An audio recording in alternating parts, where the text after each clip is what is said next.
kita dengarkan rekaman pengajian remaja malam Rabu pimpinan Al-Muharram Al-Ustaz Kiai Haji Ahmad Sidki Yahya. Selamat mendengarkan.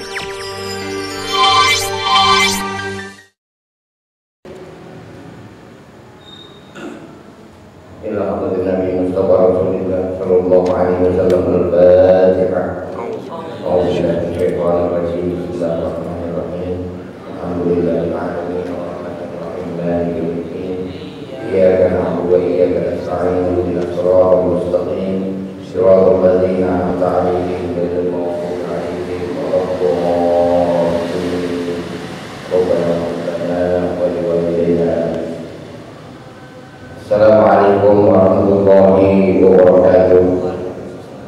Bismillahirrahmanirrahim. Alhamdulillahirabbil alamin. Wassalatu wassalamu ala asyrofil anbiya'i wal mursalin sayyidina Muhammadin wa ala alihi wa ashabihi ajma'in. Amma ba'du. Para asatidzah, para sesepuh masjid Jami' Al-Ijabah, para hadirin, bapak-bapak, pemuda dan remaja, jamaah majlis taklim yang dimuliakan Allah. Alhamdulillah, syukurillah, dengan izin Allah malam ini terdapat kepada hadir di majlis taklim kita.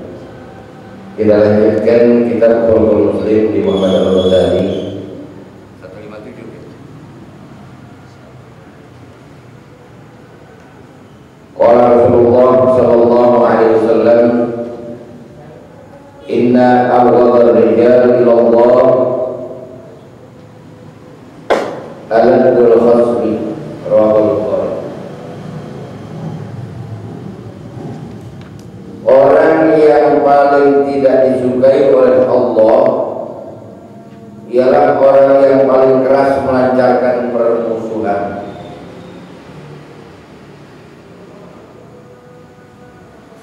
Yang pertama,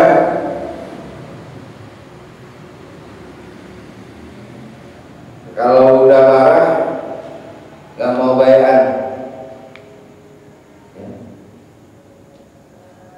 kalau dia tersinggung langsung jadi permusuhan, marah. Dan tidak mempan diberi nasihat oleh kawan-kawannya ataupun kerabatnya. Orang yang seperti ini, kata Nabi, paling tidak disukai oleh Allah. Udah ada palingnya, nggak disukai juga ya. Paling tidak disukai oleh Allah.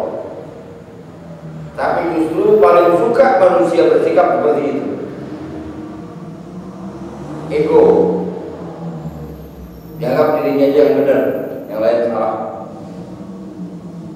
Ini judul kita masih tentang nikmat bicara dan adabnya.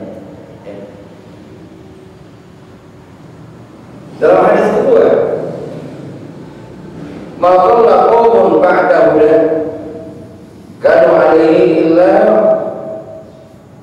utul jadal. Suatu kaum yang telah memperoleh hidayah tidak akan sesat kecuali setelah mereka terlibat dalam perbedaan. Yang dimaksud dalam perbedaan karena hasil perdebatan. Maka Nabi paling tidak suka umatnya yang berdebat dalam urusan agama. Masing-masing mempertahankan argumentasinya. Yang akhirnya kenapa tidak disukai oleh Allah dan Rasulnya?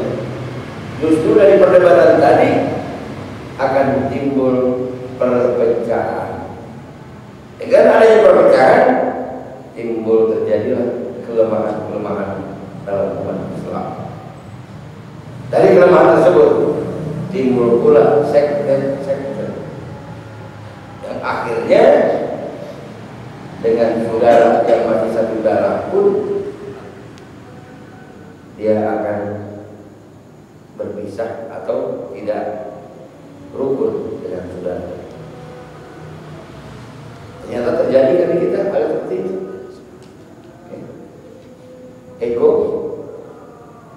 mengeluarkan pendapatnya, maka dianggap pendapat orang lain salah. Padahal lana a'maluna walakum a'malukum.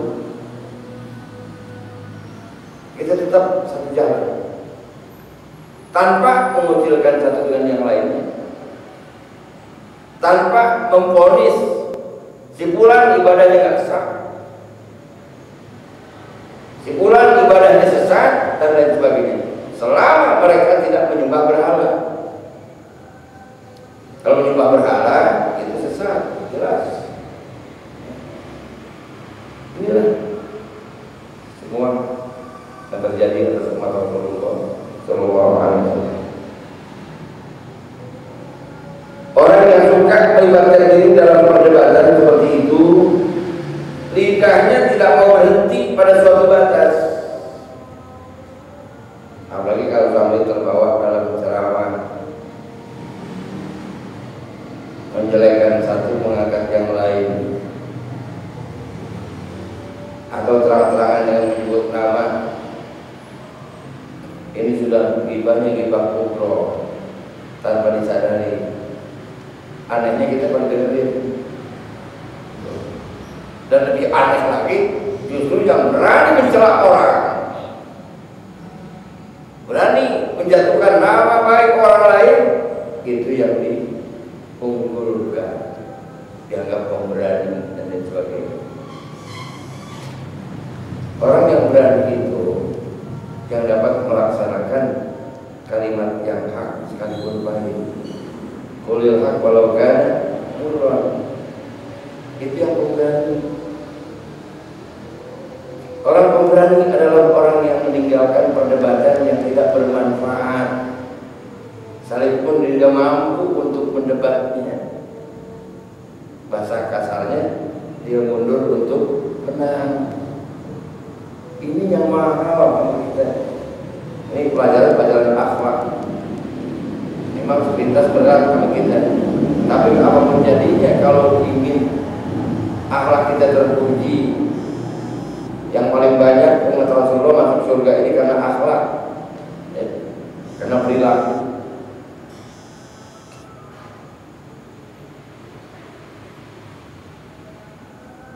Berikutnya,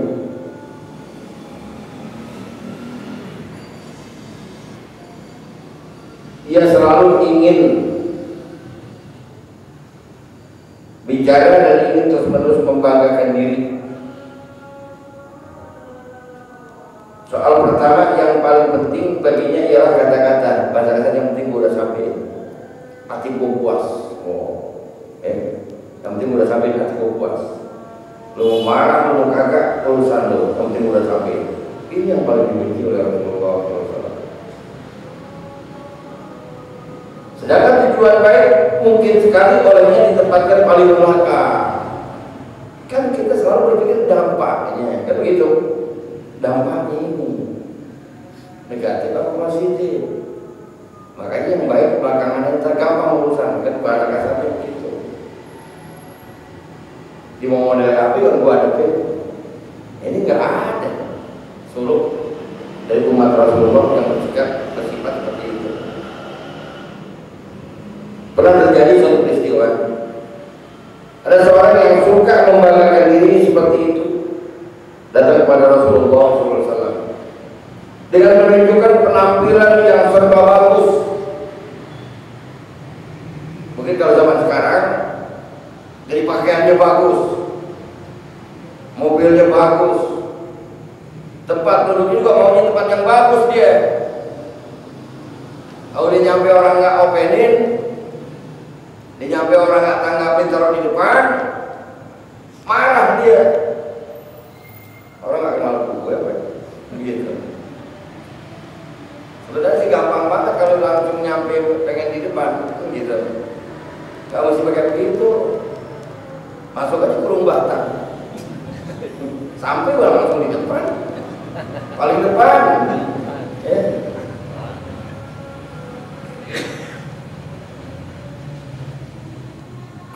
Yang paling baik sikap kita adalah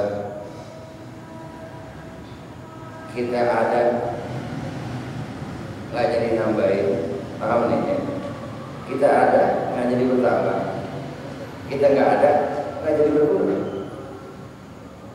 Kalau kita namun tidak ada kita hal yang seperti itu, insya Allah kita nggak ada sakit hati sama orang,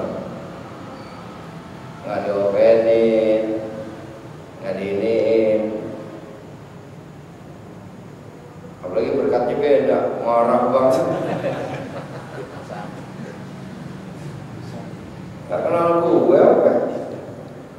Pasti hitam gue dikasih nama. Ribet banget sih orang kayak gitu. Mestinya kan kita apapun isinya, boleh dikatakan udah sering kita makan, gitu. Udah sering kita nikmati. Yang terbaik banget tenteng bawa nanti ketemu orang yang jarang menikmati seperti itu, kasih. Kayak apa senangnya dia? Atau kebetulan yang duduk dekat kita, orang itu belum pernah menikmati berkat model kayak begitu. Saya pulang jalan, kami di jalan kita pegang tangan, pak tukang. Anda bawa yang kecil. Ayo, enggak. Ayo pak, diraih anaknya. Akhirnya dapat dia. Kita jalan bawa berkat kecil, panitia lihat diambil, tukar lagi. Akhirnya orang itu jadi dapat. Ini tombak sifat manusia, alhamdulillah. Makanya itu saya sering berpesan kepada kaum ibu di pengajian. Seandainya katakanlah di rumahnya banyak orang yang nganterin buah, makanan dan sebagainya, kita harus bisa memprediksi kira-kira ini makanan bisa kita makan apa enggak, habis apa enggak. Pisang Ambon cakep-cakep nih, kira-kira habis nggak kita makan? Oh nggak habis. Berapa habisnya kira-kira? Paling 3 biji, 3 buah, copotin 3. Yang lain bagi tetangga, kira-kira dia jarang buat seperti itu. Yang udah mbek perlu kasih. Pisang dari kuningnya cakep banget tapi hitam. Baru pisang tuh bawa sama, antri sama, saya anaknya banyak, dia pada doyan. Pada doyan, lu aja udah gak doyan.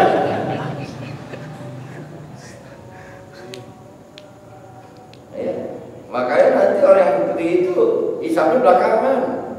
Ya, kalau main gundu buil dia. Ya, paling belakang. Nah ini penampilan serba bagus. Bila Rasulullah bicara, ia menanggapinya dengan kata-kata yang hendak mengungguli ucapan Rasul. Seakan-akan apa?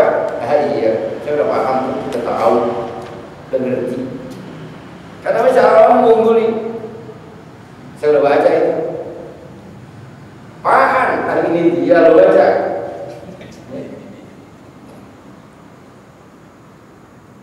Ini, masya Allah, memang berat. Makanya yang paling banyak umat Rasulullah masuk surga karena akhlak.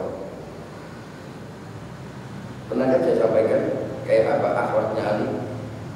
Makanya Ali bin Abi Thalib Rasulullah langsung yang puji. Ana Madinatul Ilmi wa alim babuan. Kalau bahasa kasarnya kata Nabi, aku ini adalah kota ilmu atau lautan ilmu. Kalau dikatakan satu kota ilmu, tapi Ali pintunya, nggak akan bisa masuk ke dalam kota sebelum menabrak pintu. Tabrak dulu pintunya. Artinya apa? Kumpuli dulu ilmunya Ali bin Abi Thalib, termasuk akhlak.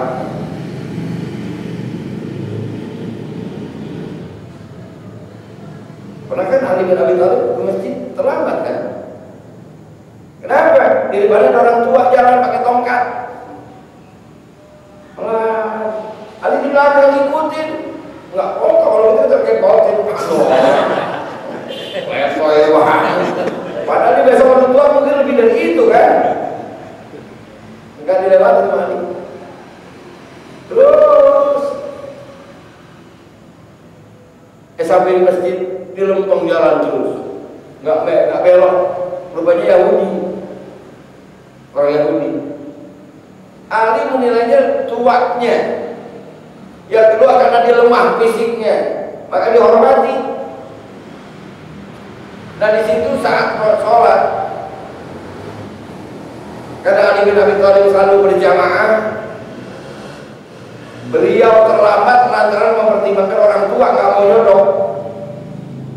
Saat Rasulullah rukuk ditahan oleh Jibril, nggak kasih bangun dulu, tungguin Ali sampai Ali nyampe. Begitu Ali sampai masjid, Nabi masih rukuk. Apa ungkapannya? Alhamdulillah, senang banget gak ketinggalan. Makanya sejak itu setelah rukuk i'tidal, sami Allahu liman hamidah. Allah telah mendengar bagi seorang hamba yang memujinya. Muji kenapa? Alhamdulillah nggak ketinggalan.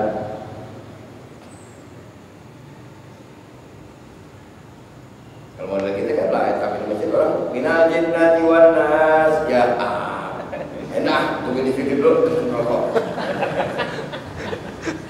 Ntar dibangun rakaat kedua baru masuk. Itu dulu ya, ada seminggu. Makanya orang tadi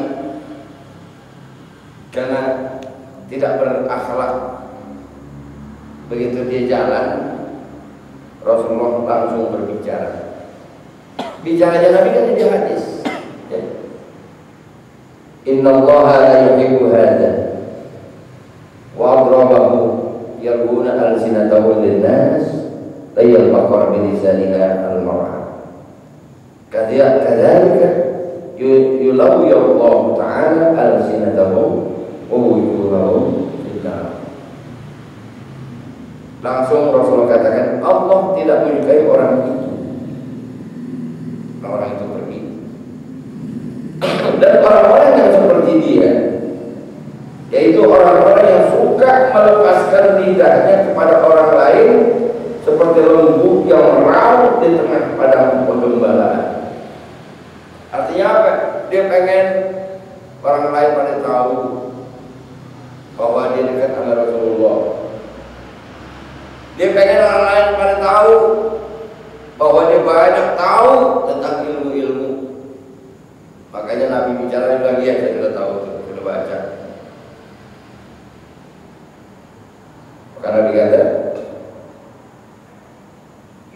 orang-orang seperti itu lidah dan mukanya akan dibendamkan oleh Allah dalam api neraka.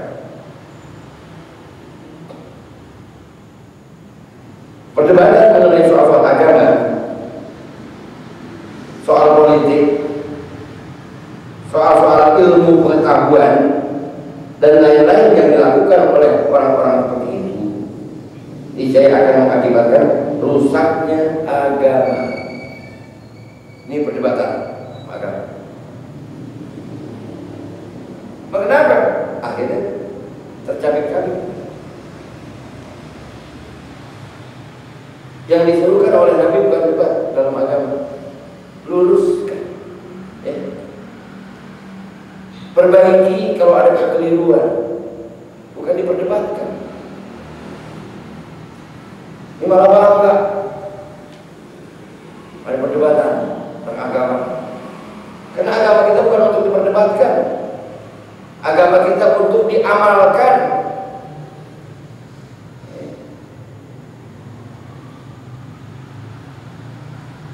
Rusaknya kehidupan politik dan ilmu pengetahuan dengan adanya debat politik. Kalau kita lihat di TV ada debat politik, ya jelas satu sektor politik akan menjatuhkan sektor politik yang lain. Sifatnya apa? Angkat banting. Kita nggak tahu urusan nganga aja, dia benar-benar cakep, membrengsek itu.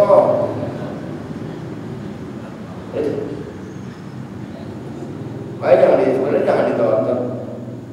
Gak akan jadi nambah politik kita, jadi yang nambah air dosa kita. Ilmu politik jelas ada bukunya, pelajari. Islam ini harus tahu tentang politik. Tapi yang terbaik jangan berpolitik. Karena Muawiyah terang-terangan mengumumkan, ya, as-siyasatud dam. Politik itu darah. Ya. Lihat kita terjadi pembunuhan, ya, yang bayaran, upahan. Apaan sih larinya kemana? Politik, persaingan, dan sebagainya. Makanya nggak ada artinya. Kadang-kadang saya senyum aja dan ada yang ngasih tahu, Ustaz, kalau nggak lihat, kenapa? Debat ini cakep Ustaz. Cakep dah kalau yang tidak lihat, wakilin aneh. Aneh mau nggak lihat, nggak tahu.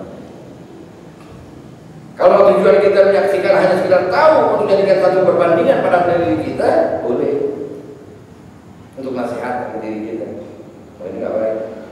Jika kita bisa tanamkan kepada keluarga kita di rumah, boleh. Khawatir nanti buta banget nggak ngerti kan gitu. Ini dijelaskan oleh Nabi. Barangkali perdebatan terkutuk seperti yang mereka lakukan itulah yang mengakibatkan rusaknya kesejahteraan umat, munculnya berbagai mazhab fikih, dan lahirnya sekte-sekte atau golongan-golongan yang terpecah belah. Ulama fikih yang terkenal 4 orang. Imam Abu Hanifah, Imam Hanafi, Imam Malik, Imam Syafi'i, Imam Ahmad bin Hanbal. Imam Abu Hanifah, beliau meninggal, Imam Syafi'i baru dilahirkan.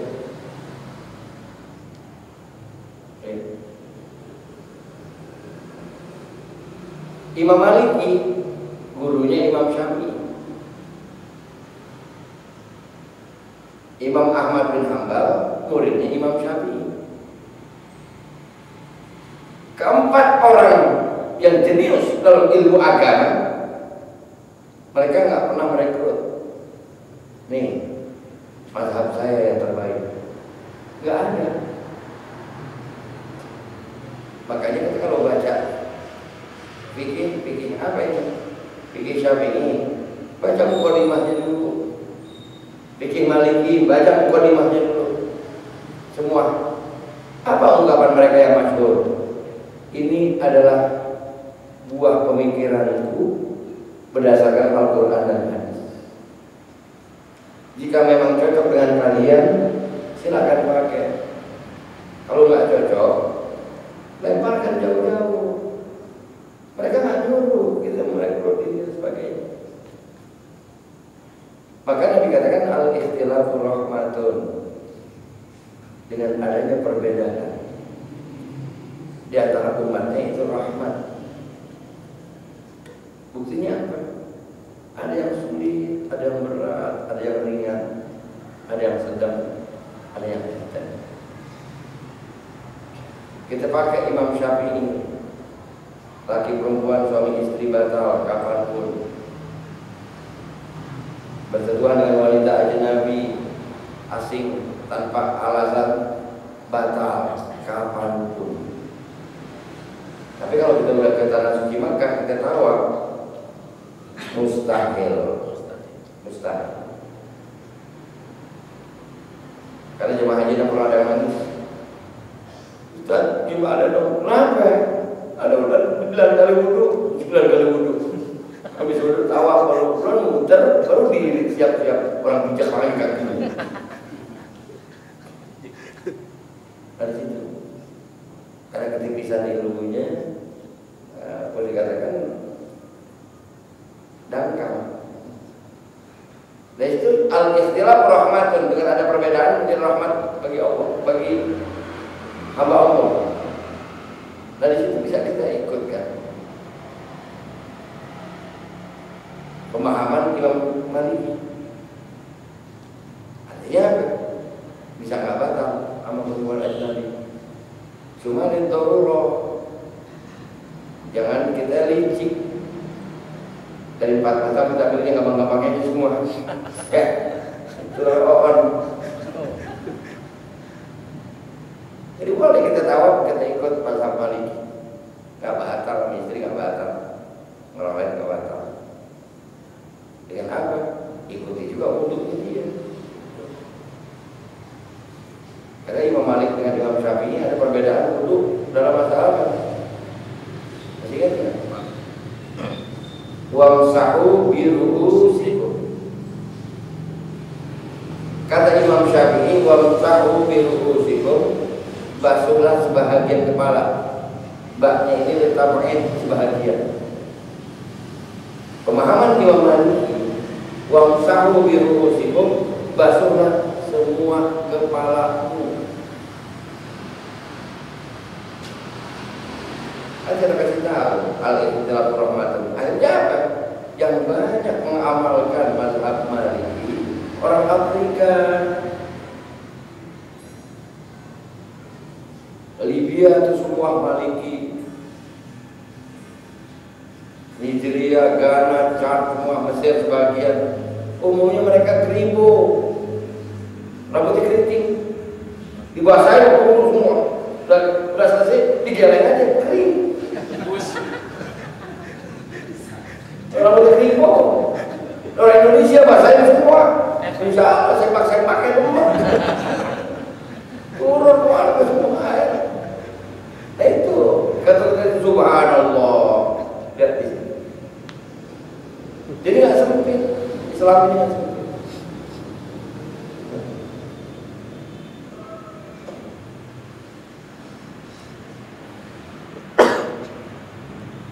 Berikutnya, perdebatan bukanlah penelitian atau pembahasan yang sehat, dan bukan pula usaha memperoleh kebenaran dengan cara yang semestinya.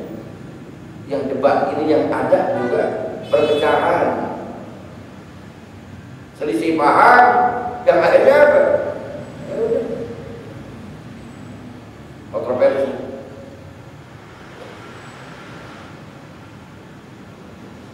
Makanya jangan diadain debat, kasih pengarahan. Seperti pernah saya sampaikan dulu, saya ditanya kenapa sih orang meninggal kok diazanin, kan gitu. Karena logika mereka ini orang dah mati diazanin berkelapaan. Makul, benar, jangan kita salah dapat ini, benar. Logika terima. Tapi subhanallah, begitu indahnya dititahkan oleh para ulama-ulama kita. Yang diazanin emang di depan orang mati. Yang dengerin siapa? Yang hidup. Nasihatnya, dia udah meninggal, udah nggak butuh lagi didengar hayya 'alas shalah, udah nggak butuh lagi. Karena di sana darul jaza bukan darul amal. Ini kita nih yang masih hidup, kalau dengar kalimat hayya 'alas shalah, berarti kita masih punya perintah untuk sholat. Sebelum membujur seperti dia, jaga dan pelihara makna sholat atau pelaksanaan sholat. Nasihatnya apa? Kematian. Mumpung lagi ada nasihat kematian, disampaikan kalimat azan. Kalau tidak dilakukan, yang meninggal nggak jadi hidup lagi. Kalau ada azan hidup dia, bangun, lu azan itu kan nggak juga. Ya. Jadi yang bagus gimana? Nah mereka yang mengazanin, ya bagus. Kita yang azanin umpamanya, ya enggak apa. Yang jelas nasihatnya itu. Sebenarnya azan itu untuk yang hidup. Itu orang pergi haji, kenapa diazanin? Sama juga kalau orang pergi haji malah dihidup. Kaitannya dengan hadis as-safaru qit'atun minal azab. Perjalanan itu bagian daripada penyiksaan. Capek. Orang kalau terlalu capek, akhirnya bisa ngelupain sholat kan, tinggalin sholat.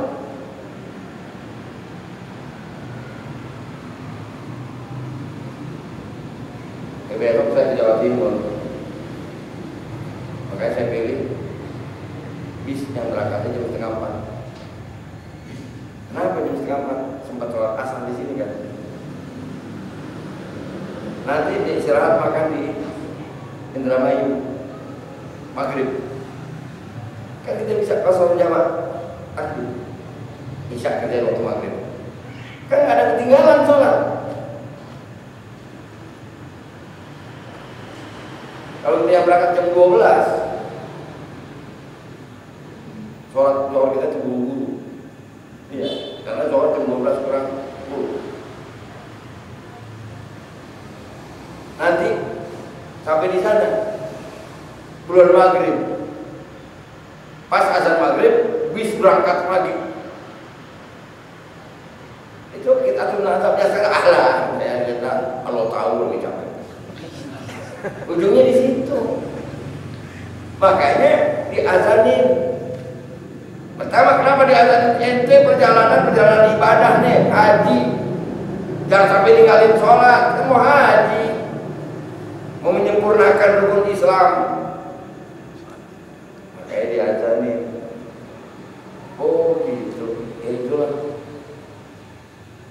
niat baik para ulama-ulama kita mengajarkan seperti itu. Jika Anda tidak berkenan untuk nggak diazani, bagaimana? Nggak jadi masalah juga, nggak jadi batal di haji. Kecuali tangki pesawatnya bocor, gagal. Itu dalam pengarahan ya. Makanya saya nggak mau diistilahkan perdebatan, pengarahan. Anda kata dia bersikeras, ya udah disuruh tinggalkan. Udah seperti itu, jangan diladenin, udah cukup. Itu yang kata kita ngalah untuk menang. Ya nggak bisa, pengen menang aja. Apalagi ada yang ngomporin, sekitar aja teh. Wah, balik lagi dia.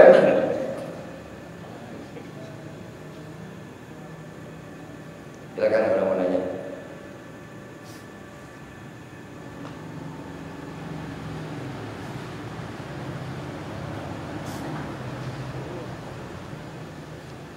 Kalau ada selanjutnya, riwayat hadis mengenai beberapa orang dari sahabat Nabi, mereka mengatakan sebagai berikut.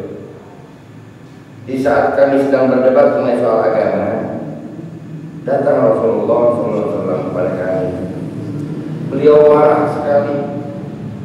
Belum pernah kami melihat beliau marah seperti itu. Kami beranjak hendak keluar, namun beliau sudah berkata. Dalam jadi keluar bicaranya Nabi di hadis di sini.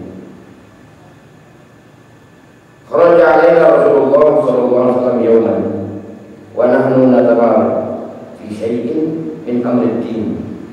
Wa ghadiba ghadban shadidan. Thumma qala mahlan ya ummat Muhammad. Innama halaka man kana qablakum bi hadha. Dzarul mira'. Fa innal mu'min la yubali. Dzarul mira'. Fa innal mumari qad tamma khasaratu. Dzarul mira' fakama itu. Ala tazalu mumari fa innal mumari la ashfa'u yawmal qiyamah.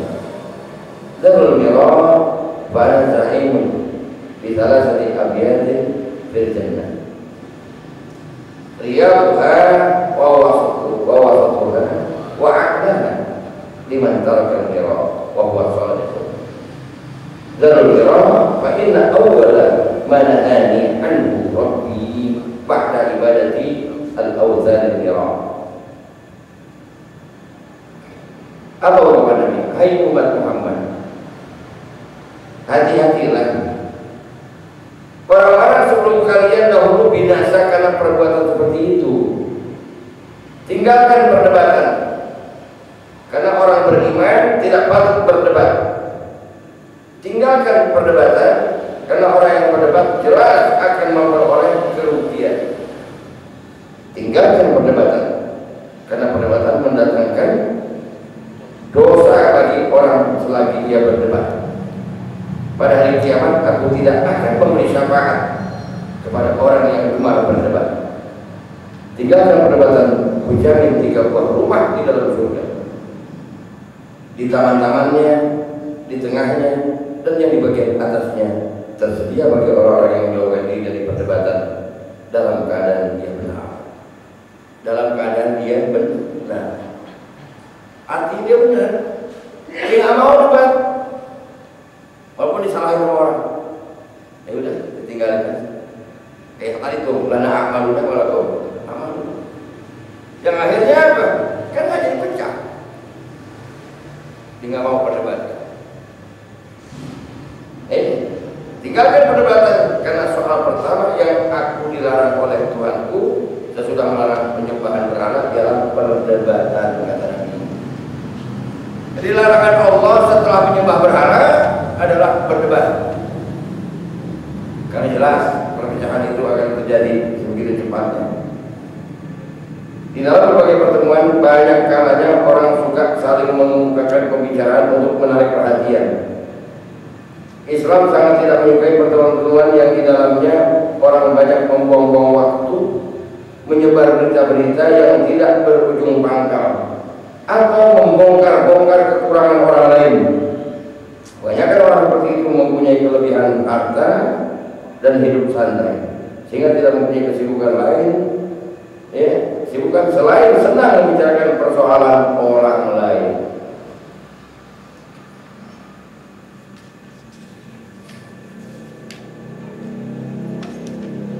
Ingatkan dulu, ini selalu saya ingatkan, acara televisi tentang perdebatan adanya ketidakserasian dalam rumah tangga. Ya. Kalau nggak salah yang memimpin dulu si Elvia ya gitu ya.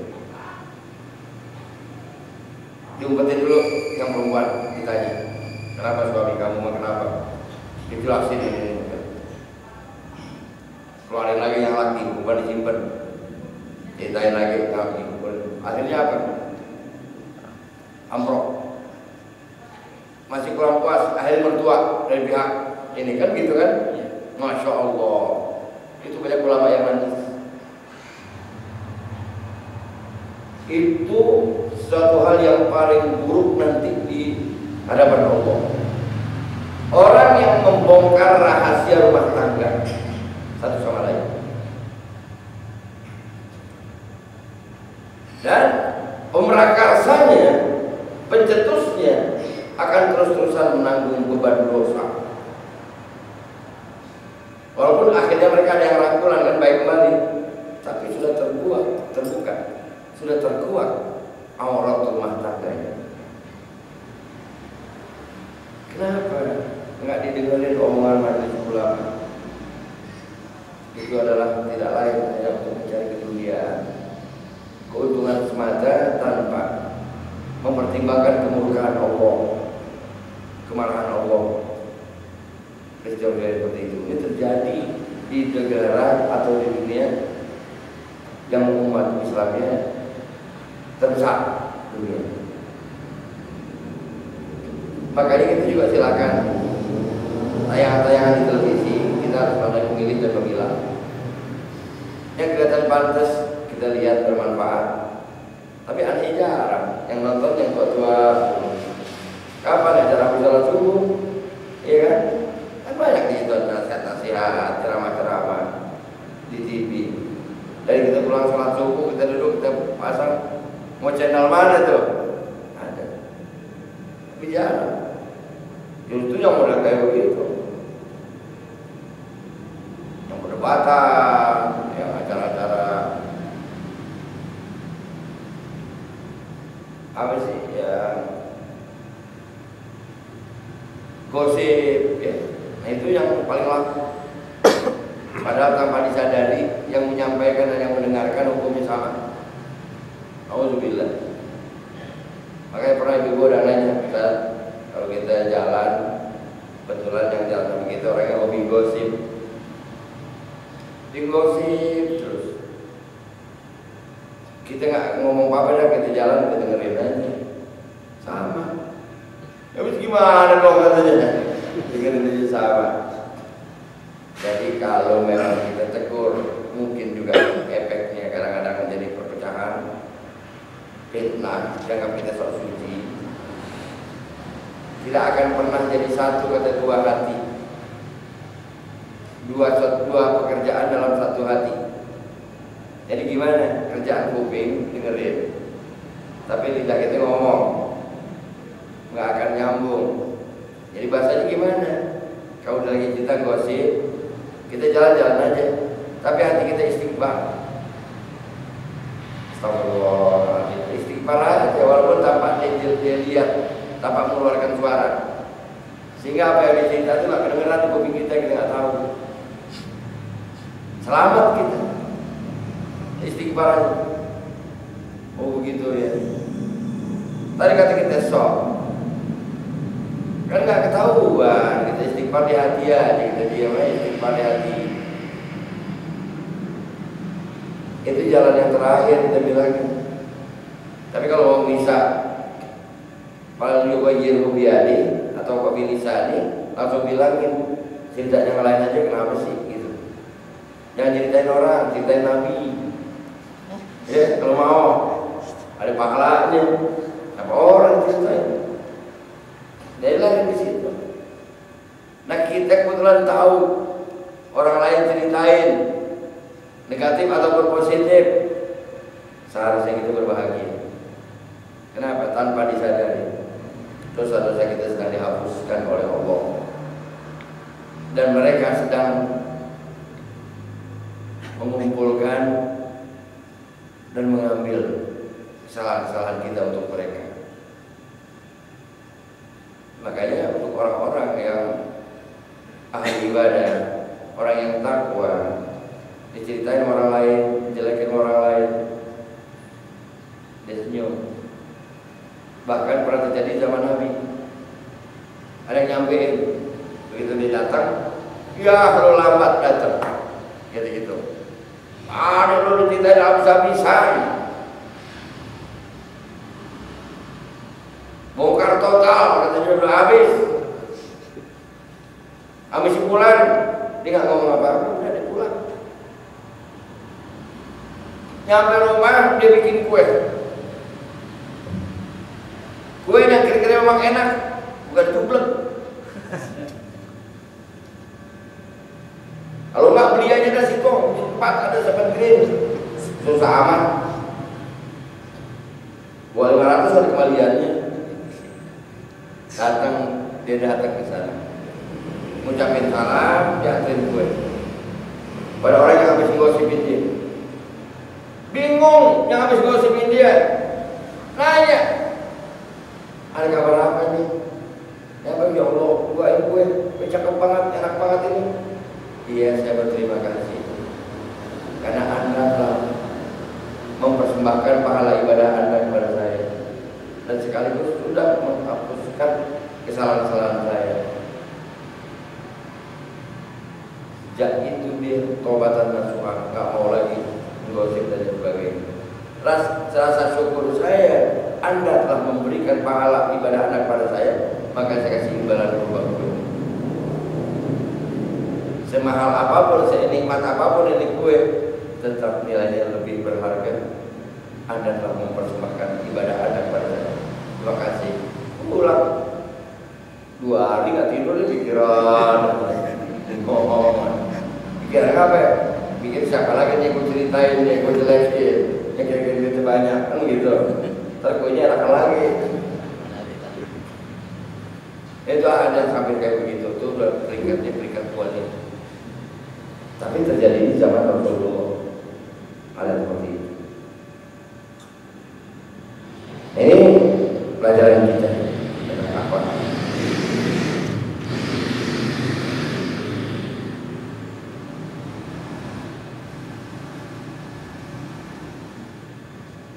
Di dalam berbagai pertemuan, banyak kalanya orang suka saling mengemukakan ujaran untuk menarik perhatian.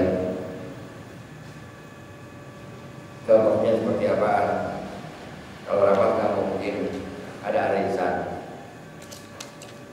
ibu-ibu, arisan istri pegawai, arisan istri pejabat. Karena kita arisan keluarga, kita pakai arisan keluarga aja. Arisan keluarga, di antara keluarga kita, ekonomi kan nggak sama. Ini yang paling sering terjadi, perpecahan. Seharusnya arisan keluarga ini intinya apa? Intinya kumpul. Ya. Di samping kita zikir, kumpul.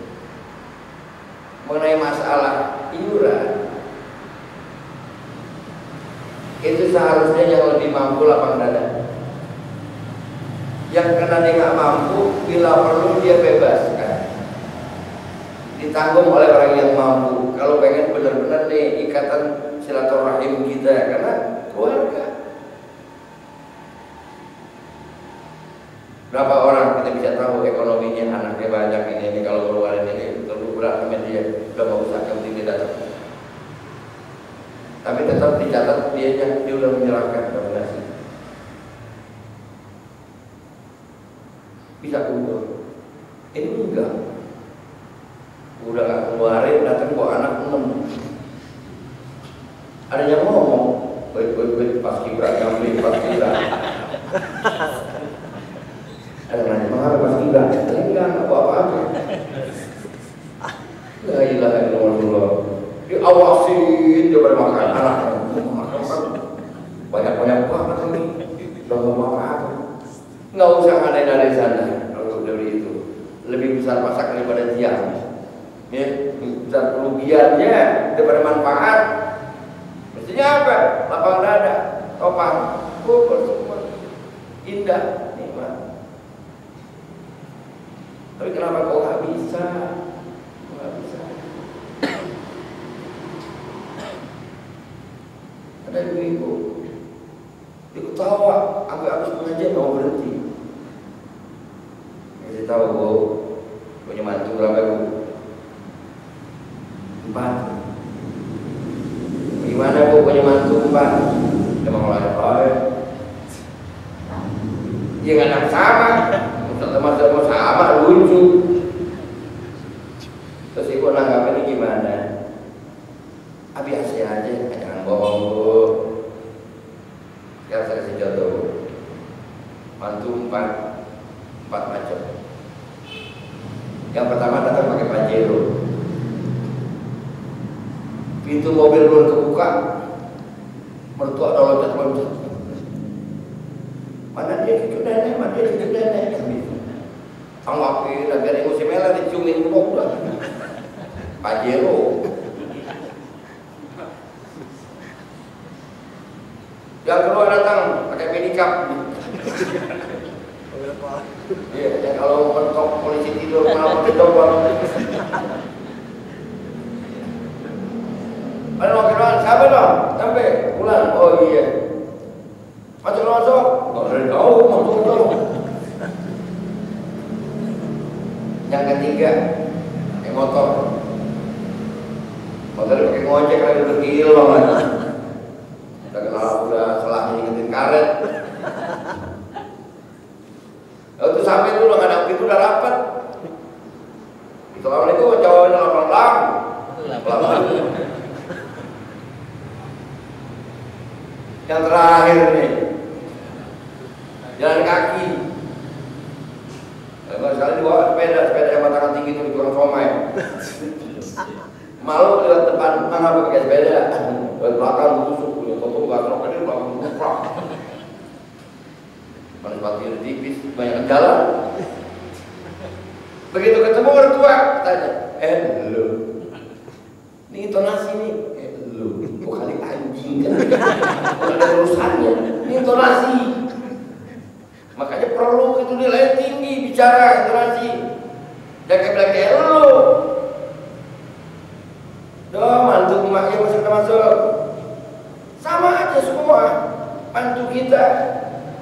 Anak kita, anaknya cucu kita. Iya bang, bukan anak mati perasaan itu, kita bilang. Yang susahan pulang dicurigai, ini ngantongin bawang.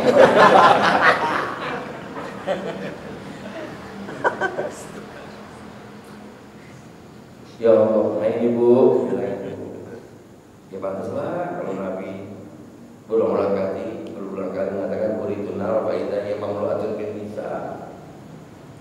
Aku waktu Mi'raj dikasih lihat neraka, isinya perempuan banyak banget, orang laki nggak dikit.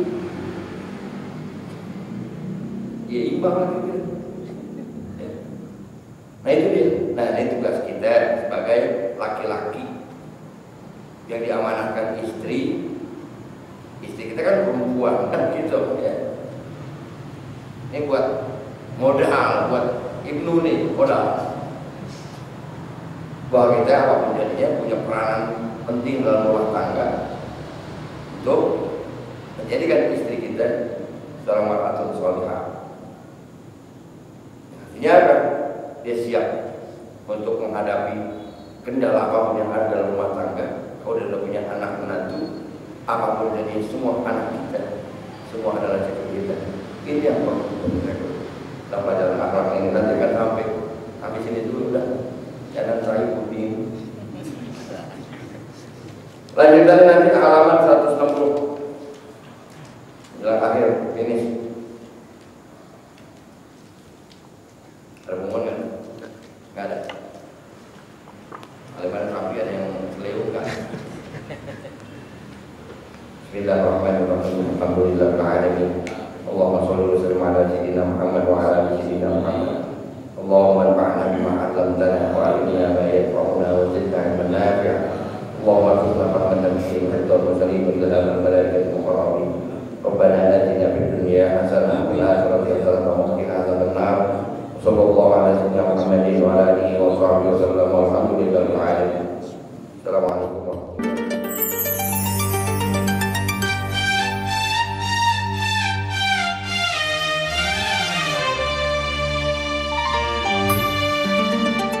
Sahabat Ikrimah, mari kita dengarkan rekaman pengajian remaja malam Rabu pimpinan Al-Mukarram Al-Ustadz Kiai Haji Ahmad Sidkiah.